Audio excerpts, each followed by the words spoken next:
नमस्कार साथियों, मैं Sushil Kumar, junior account assistant, Indian railway, आपका सुशील बटेसर चैनल पर स्वागत करता हूं। आज हम बात करते हैं सैलरी स्लिप की कि एक रेलवे एम्प्लॉय को सैलरी स्लिप कैसे मिलती है, क्या क्या उसमें अलाउंसेज होते हैं। तो सबसे पहले आपको सबसे ऊपर दिखाई दे रहा होगा कि यह कौन से मंथ की सैलरी है। ये देखिए, ये अप्रैल 2024 की मैं सैलरी दिखाने जा रहा हूँ, जिसमें सबसे पहले ऊपर रहता है एम्प्लॉय का नाम, उससे ऊपर रहता है एम्प्लॉई नंबर होता है, जो आपका एनपीएस नंबर होता है वही एम्प्लॉई नंबर होता है। फिर फादर्स नेम, इस डिपार्टमेंट में आप कार्य करते हैं वह रहता है। उसके बाद आप डेजिग्नेशन क्या है वह, जैसे इस सैलरी स्लिप में JAA है डेजिग्नेशन, फिर स्टेशन, फिर आपकी डेट ऑफ बर्थ रहती है और उसके बाद डेट ऑफ अपॉइंटमेंट रहती है। मैंने यहाँ जो हाइड कर रखे हैं कुछ, क्योंकि यह है कॉन्फिडेंशियल रहता है, किसी की सैलरी स्लिप ऐसे नहीं दिखा सकते। उसके बाद आपका प्रान नंबर रहता है, जहाँ आपका एनपीएस कटता है वह प्रान नंबर रहता है। टिकट नंबर, जो एम्प्लॉई टेक्निकल एम्प्लॉई है, जैसे एमसीएम है, हेल्पर है, टेक्नीशियन है, उनका टिकट नंबर होता है, इसलिए एक टिकट नंबर का कॉलम होता है। क्लरिकल डिपार्टमेंट में ये नहीं होता। उसके बाद आपके बिल यूनिट कौन सी है, एक फिक्स बिल यूनिट होती है जहाँ से आपकी सैलरी बनती है। बिल यूनिट है कहाँ पर वो दिया होता है। फिर आपके इधर देखोगे पे लेवल कौन सा आपका 5 है, बेसिक पे आपकी ये है। उसके बाद आपकी बैंक की डिटेल और बैंक, पैन और आधार की डिटेल दी होती है। अब नीचे आते हैं, तो सबसे पहले आ जाते हैं हम अर्निंग में। अर्निंग में सबसे ऊपर रहता है आपका पे, तो आप देख रहे हो स्क्रीन पे, यह रहता है पे। ये आपकी बेसिक पे होती है। उसके बाद डीएनएस अनाउंस होता है महंगाई भत्ता, ये जो फिलहाल 50% है। फिर एरियर डीए है। ये एरियर डीए ऐसे होता है कि ये 1 जनवरी से मिलना होता है महंगाई भत्ता, पर गवर्नमेंट मार्च में आके बताती है कि कितना महंगाई भत्ता मिलना है। तो जितना डिसाइड होता है वो 1 जनवरी से लेके 2 अप्रैल तक का मिलना है, वो डीए एरियन में मिलता है, हमें बाद में मिलता है। ऐसा ही जुलाई में सीन होता है कि जुलाई में जो डियरनेस अलाउंस मिलना होता है वह हमें जाके अक्टूबर की सैलरी में मिलता है।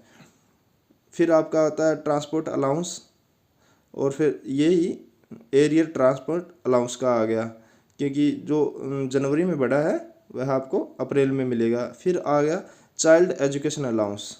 जिस एम्प्लॉय की मैं ये सैलरी दिखा रहा हूँ उसने अपने बच्चे के लिए चाइल्ड एजुकेशन अलाउंस लिया है 27,000 रुपये। एक बच्चा उसका स्कूल में पढ़ रहा है, इसलिए उसे 27,000 रुपये सालाना मिले हैं।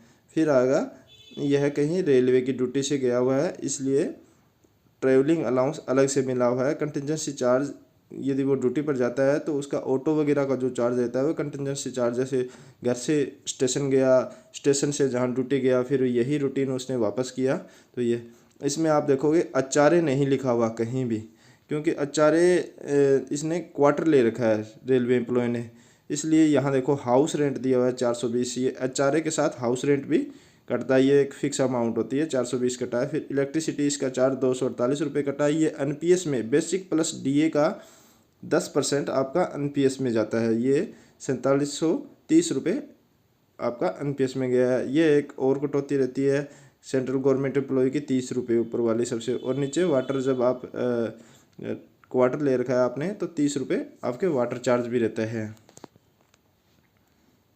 आप नीचे देखोगे कि टोटल सैलरी का टोटल ग्रोस आपकी बनती है 78,020 रुपये। उसके बाद ग्रोस डिटेक्शन आपकी हुई है 5478 रुपये, और नेट पे आपको किए हैं 72,542 रुपये। यह 1 अप्रैल से लेके 30 अप्रैल तक की सैलरी थी। और इसमें जैसे पीएफ बैलेंस वगैरह दिखा रखा है, ये जो ओल्ड पेंशन में होते हैं, जो 2004 से पहले की ज्वाइनिंग है, उसका पीएफ बैलेंस भी दिखाते हैं। यदि आपने एलआईसी की पॉलिसी ले रखी है वह भी दिखाते हैं।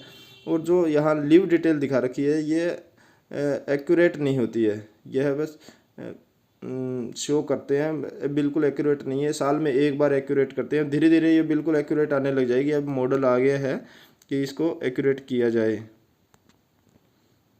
ये जो आपने ऊपर टीए मिला, मैंने कहा था ड्यूटी पे गया, ट्रैवलिंग अलाउंस मिला, ये उसकी डिटेल है कि यह है मार्च मंथ 2024 के मार्च मंथ में कोई ही ड्यूटी पर गया है जिसका 650 रुपये उसे ट्रैवलिंग अलाउंस मिला है और 150 रुपये कंटिजेंसी चार्ज मिला है।